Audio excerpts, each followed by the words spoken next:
سب سے پہلے پیارے آقا صلی اللہ علیہ وسلم کی حدیث پاک سماعت کریں کہ حدیث پاک میں ہے کہ جو بندہ جہنم سے پناہ مانگتا ہے، جہنم کہتا ہے اے رب یہ مجھ سے پناہ مانگتا ہے تو اس کو پناہ دے۔ قرآن مجید میں بکثرت ارشاد ہوا ہے کہ جہنم سے بچو، دوزخ سے ڈرو، یعنی کہ جہنم خود اللہ سے کہتا ہے کہ اللہ یہ بندہ تیرا مجھ سے پناہ مانگتا ہے تو اس کو پناہ دے دے، یعنی جہنم خود نہیں چاہتی کہ اللہ کے بندے اس میں جلیں، وہ خود اس کی بات اللہ سے دعا کرتے ہیں۔ اور حدیث پاک میں بھی اکثر جگہ پہ یہ آیا ہوا ہے کہ جہنم سے پناہ مانگتے رہنا چاہیے۔ ہمارے آقا و مولا صلی اللہ علیہ وسلم ہم کو سکھانے کے لیے کثرت سے اس سے پناہ مانگتے تھے، یعنی خود پناہ مانگتے تھے اس لیے کہ ہم سیکھ جائیں، ورنہ نبی پاک صلی اللہ علیہ وسلم کو جہنم سے پناہ مانگنے کی کیا ضرورت ہے، وہ صرف تعلیم امت کے لیے، یعنی امت کو سکھلانے کے لیے تھا۔ اب دیکھا جہنم کے شرارے اونچے اونچے محلوں کے برابر اڑیں گے۔ آپ بھی آگ جلا کر کے دیکھتے ہوں گے، جو اوپر آگ اڑتی ہے وہ کتنی حد تک جاتی ہے، 2 4 10 5 فٹ، اس سے زیادہ تو نہیں جاتی، لیکن جہنم کے آگ بڑے بڑے محلوں کے برابر اڑیں گے، گویا زرد اونٹوں کے قطار کے پیہم آتے رہیں گے، یعنی جیسے پیلے اونٹ قطار در قطار چلتے ہیں ویسے پیلی پیلی آگ قطار در قطار۔ آدمی اور پتھر اس کا ایندھن ہے۔ یہ جو دنیا کی آگ ہے اس آگ کے 70 جزوں میں سے ایک جز ہے، ایک حصہ ہے جو یہ دنیا کی آگ ہے۔ جس کو سب سے کم درجہ کا عذاب ہوگا اسے آگ کی جوتیاں پہنائی جائیں گی، یہ میں نے پہلے کل بیان کیا تھا۔ اگر جس کو عذاب دیا جائے گا اللہ تبارک و تعالیٰ اس سے پوچھے گا اگر ساری زمین تیری ہو جائے تو کیا تو اس عذاب سے بچنے کے لیے سب فدیہ میں دے دے گا؟ عرض کرے گا ہاں۔ فرمائے گا کہ جب تو پشت آدم میں تھا تو ہم نے اس سے بہت آسان چیز کا تم کو حکم دیا تھا کہ کفر نہ کرنا، مگر تو نے نہ مانا۔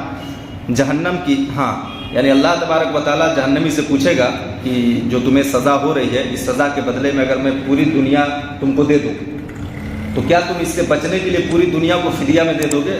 تو بندہ اس کو بھی پوری دنیا کی دولت کو حقیر سمجھے گا، کہے گا ہاں میں پوری دنیا فدیہ میں دے دوں گا مگر اس عذاب سے بچا لے، یعنی کہ اتنے سخت عذاب ہوگا کہ کوئی بھی چیز اس کے مقابل میں کھڑا نہیں ہو سکتی۔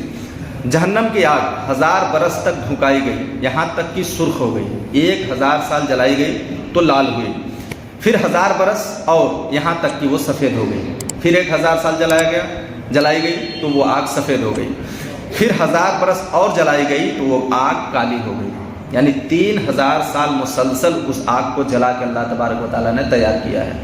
اب وہ آگ کالی ہے اور اتنی کالی ہے کہ سخت اندھیرا ہے اندر، کہیں روشنی کا نام نہیں۔ حضرت جبریل علیہ السلام نے نبی پاک صلی اللہ علیہ وسلم سے قسم کھا کر کے عرض کیا کہ اگر جہنم سے سوئی کے ناکے کے برابر کھول دیا جائے تو تمام زمین والے سب کے سب اس کی گرمی سے مر جائیں، سوئی کے ناکے کے برابر اگر جہنم کو کھول دیا جائے۔ اور قسم کھا کر کے کہا اگر جہنم کا کوئی داروغہ اہل دنیا پر ظاہر ہو تو زمین کے رہنے والے کل کے کل اس کی ہیبت سے مر جائیں، اتنے خطرناک تو جہنم کا داروغہ ہوگا کہ وہ دنیا میں ظاہر ہو جائے تو اس کے ڈر سے لوگ مر جائیں گے، اس قدر خطرناک ہوگا۔ اور بقسم بیان کیا کہ اگر جہنمیوں کی زنجیر کی ایک کڑی دنیا کے پہاڑوں پر رکھ دی جائے تو کانپنے لگیں اور انہیں قرار نہ ملے، جو کڑی ہوگی جس میں جکڑے جائیں گے وہ کڑی اگر پہاڑ پہ رکھ دیا جائے تو پہاڑ کانپنے لگیں اور یہاں تک کہ زمین میں دھس جائیں۔ یہ دنیا کی آگ جس کی گرمی اور تیزی سے کون نہیں واقف ہے، بعض موسم میں تو اس کے قریب جانا شاق ہوتا ہے، پھر بھی یہ آگ خدا سے دعا کرتی ہے کہ اسے جہنم میں نہ لے جائے۔ یہ دنیا کی آگ اللہ سے دعا کرتی ہے، مگر تعجب ہے کہ انسان اس جہنم سے پناہ نہیں مانگتا۔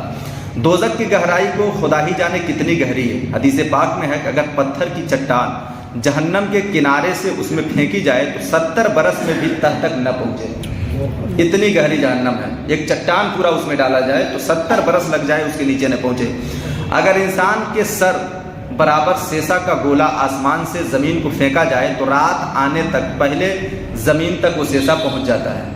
اگر ایک مثال دیا جا رہا ہے کہ آسمان سے زمین کی دوری کی بات کی جا رہی ہے کہ آدمی کے سر کے برابر اگر آسمان سے پھینکا جائے تو رات آنے سے پہلے وہ زمین پر آ جاتا ہے، حالانکہ یہ 500 برس کی راہ ہے۔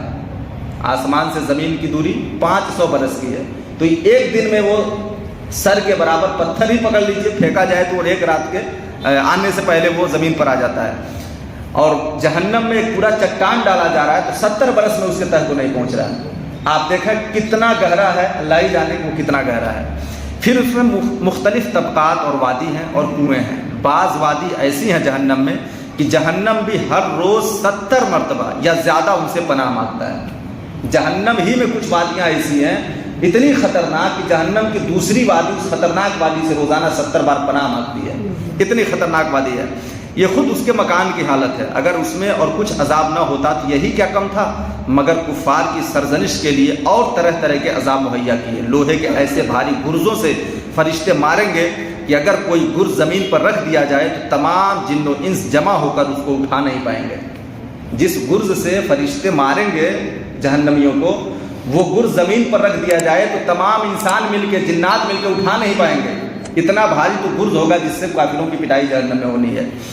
اچھا، پخنی اونٹ کی گردن برابر بچھو، یعنی اونٹ کے گردن کے برابر اس میں بچھو ہوں گے. اللہ عز و جل جانے کس قدر بڑے بڑے سانپ ہوں گے کہ اگر ایک مرتبہ کاٹ لیں تو اس کی سوزش، درد اور بے چینی 1000 برس تک رہے گی. اس کے بچھو اور سانپ جو ڈنک ماریں گے 1000 برس تک وہ تکلیف دیں گے. تیل کی جلی ہوئی تلچھٹ کے مثل سخت کھولتا ہوا پانی پینے کو دیا جائے گا. جب جلیں گے اور شدت کی گرمی محسوس ہوگی، گلا سوکھے گا تو پانی طلب کریں گے. تو جہنمی جب پانی طلب کریں گے تو یہ چیز انہیں پینے کے لیے دیا جائے گا، تیل سے تلچھٹ کی طرح ایک دم سخت اور گرم. اور اس کو منہ کے قریب جیسے ہی لے جائیں گے، گرم کتنا ہوگا اس کو بتایا جا رہا ہے حدیث پاک میں. وہ اتنا گرم ہوگا کہ اس کو منہ کے پاس پینے کے لیے صرف لے جائیں گے تو اس کے گرمی سے منہ کا پورا چمڑا چھل کر کے اس میں گر جائے گا. اتنا گرم وہ پانی ہوگا جو جہنمیوں کو پینے کے لیے دیا جائے گا. سر پر گرم پانی بہایا جائے گا، اس کے بعد بھی سر پر اس کے سزا دینے کے لیے گرم پانی بہایا جائے گا. یہ شدتیں، یہ سختیاں ان کے لیے ہیں جنہوں نے دنیا میں اللہ کی نعمتوں کا انکار کیا، اللہ کی باتوں کا انکار کیا اور کفر اختیار کر لیا.